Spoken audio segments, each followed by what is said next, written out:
আসসালামু আলাইকুম। আশা করি সবাই ভালো আছেন। বড় আপার লাইফস্টাইল থেকে আমি মাকসুদা বলছি। আজকে দেখাবো আমাদের বাবার বাড়িতে আমার বোনের ছেলে মেয়ের জন্য একটা ছোটখাটো মিলাদের আয়োজন করা হয়েছিল। সেখানকারই কিছু কাজকর্ম, রান্না বান্না এবং খাওয়া দাওয়া নিয়ে ছোট্ট এই ব্লগ ভিডিওটা। আশা করি ভালো লাগবে। যদি ভালো লাগে অবশ্যই একটা লাইক, শেয়ার এন্ড সাবস্ক্রাইব করে যাবেন। তো সকাল বাজে 7টা। সবকিছুই আগে থেকে আগের দিন রাত্রে কাটাকুটি করে রেখেছিল। তো এখানে আস্ত একটা খাসি, মুরগি, সবজি, ডাল সবকিছুই ছিল, যা যা কিছু রান্না করা হবে।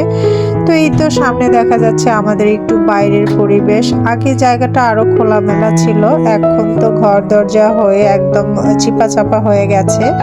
তো যাই হোক, এগুলো সব নামিয়ে রেখেছে। তো আমি আর আমার বোন মিলেই রান্না করব।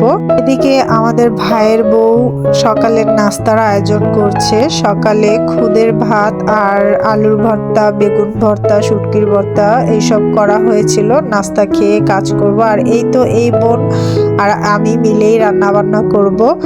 আর ওই যে পিছনে দাঁড়িয়ে আছে, ওর ছেলে মেয়ের জন্যই মিলাদের, মানে ওদের ঘরের জন্যই মিলাদের আয়োজন করা হয়েছে। কারণ ইদানিং অনেক বিপদ আপদ যাচ্ছে তাদের। তো আমাদের বাড়িতে মোটামুটি অনেক সদস্য। তো যেহেতু আমার বাপ চাচারা 4 ভাই, সবাই এক বাড়িতেই থাকে, তো মোটামুটি অনেক মানুষই। তো এদিকে আমার খুদের ভাতটা রান্না হয়ে গেছে। আর এখানে বেগুন ভাজা করছিলাম। পোড়া দিয়ে বেগুনের ভর্তা করলে সেটা বেশি ভালো লাগে, তবে পোড়া দেওয়ার সময় নেই, তাই ভাজা করছিলাম। আর এদিকে ভাইয়ের বউকে দিয়েছিলাম ছোট ছোট আলু। তো সে ওগুলাকে ভালো করে পরিষ্কার করে ভর্তা তৈরি করছে। অবশ্য ভর্তাটা খুবই ভালো লেগেছিল। তো আমরা রান্না বান্না করব আমি আর আমার চাচাতো বোন মিলে। আমার চাচাতো বোনও মাশাআল্লাহ ভালো রান্না করতে পারে।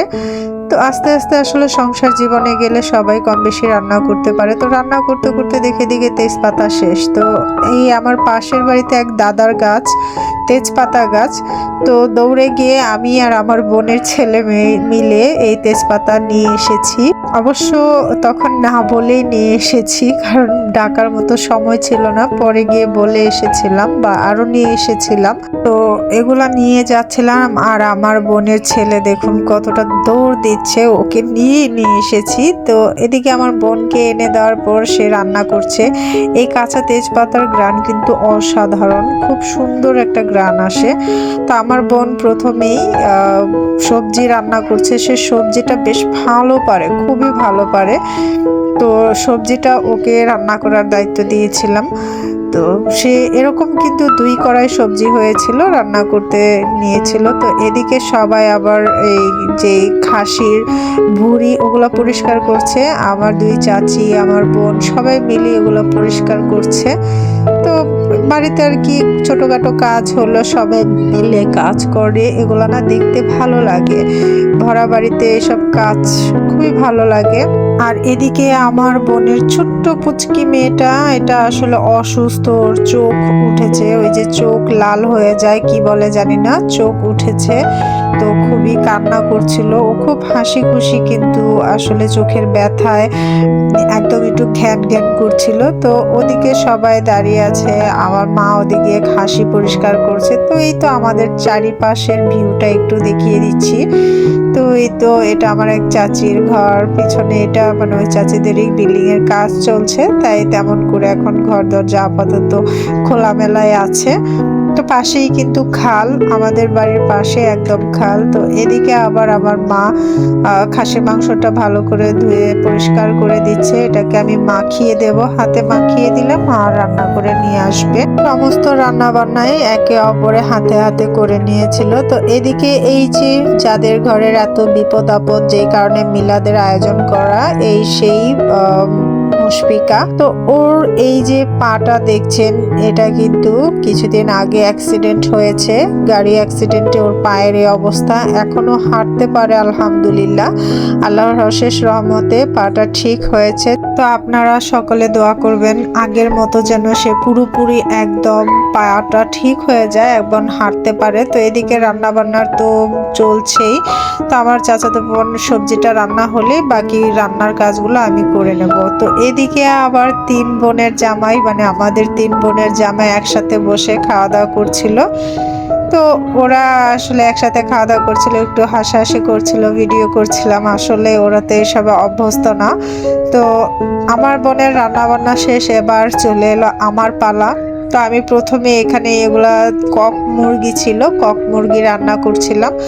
পরে আবার ফার্মের মুরগি রান্না করা হয়েছে, মানে অর্ধেক অর্ধেক করে 2 পদের মুরগি রান্না করা হয়েছিল। ফার্মটা ছিল আমাদের ঘরের জন্য, মানে বাড়ির মানুষের জন্য, আর কক মুরগিটা ছিল বাইরের সবার জন্য, হুজুরদের জন্য। তো এভাবে করে রান্না করেছিলাম। ছোটখাটো মিলাদের আয়োজন বলতে অতটাও ছোটখাটো ছিল না, প্রায় 60 থেকে 70 জন মানুষের আয়োজন ছিল। এদিকে অন্য চুলায় খাসির মাংসটা আমি হাতে মাখিয়ে বসিয়ে দিয়েছিলাম, ওইটা মা দেখাশোনা করছিল। আমি এসে এসে আবার দেখে যাচ্ছিলাম। এদিকে কথা বলতে বলতে কিন্তু রান্না প্রায় শেষের দিকেই। ফার্মের মুরগিটাও রান্না বান্না হয়ে যাচ্ছে, ভাত রান্না হয়ে গেছে, মাসকলাইয়ের ডালও রান্না করেছি। তো এখানে ভাত রান্না করছি আর রাখছি ভাত, প্রায় 10 কেজি চালের ভাত রান্না করা হয়েছিল। তো আলাদা আলাদা পাতিলও রয়ে গেছে। তো এখানে যে খাসি, ডাল, সবজি সবকিছুই, মুরগি সবকিছুই রান্না বান্না কমপ্লিট। আলহামদুলিল্লাহ সকল কিছু রান্না বান্নাই আমি নিজের হাতে করেছিলাম, শুধু সবজিটা আমার বোন রান্না করেছিল। আর কাজকর্ম তো সবাই হাতে হাতে করে দিয়েছিল, আমি শুধু বসে বসে রান্না করেছিলাম। তো আমার বোনের পুচকি মেয়েটা ঘুমিয়ে আছে দোলনায়। আর এদিকে খাবারের আয়োজনটা করা হয়েছিল আমাদের খোলা উঠানে। তো আমাদের বেশ ভালোই লেগেছে, সবাই মিলে খোলা উঠানে শীতের দিন রোদ পোহানো আর খাওয়া খুবই ভালো লেগেছে। আসলে ঘরের ভিতরে এতগুলা মানুষ জায়গা নিবে না। তো অবশেষে সবাই খাওয়া দাওয়া করে যাওয়ার পর আমরা মা চাচিরা মিলে একসাথে বসে খেয়েছিলাম। তো এদিকে আবার আমাদের বেয়ান, মানে আমার বোনের ভাসুরের বউ এসেছিল, তাদের ঘরের ভিতরে খাওয়া দাওয়া করানো হয়েছিল। তো এসে তাদের সাথে একটু মজা করছিলাম, কথা বলছিলাম। তো আমার ভিডিওটা কেমন লেগেছে, যদিও একটু এলোমেলো ভিডিও হয়েছে, তো কিছু মনে করবেন না, কেমন লেগেছে জানিয়ে যাবেন। আর পরবর্তী আবার নতুন কোনো ভিডিও নিয়ে আবার আপনাদের মাঝে আসব। তো আজকের মতো এখানেই বিদায় নিচ্ছি। সবাই ভালো থাকবেন, সুস্থ থাকবেন, নিজের প্রতি খেয়াল রাখবেন, আর বড় আপার লাইফস্টাইলের পাশে থাকবেন। আশা করি আপনাদের আরো সুন্দর সুন্দর ভিডিও উপহার দিতে পারবো। আল্লাহ হাফেজ, আসসালামু আলাইকুম।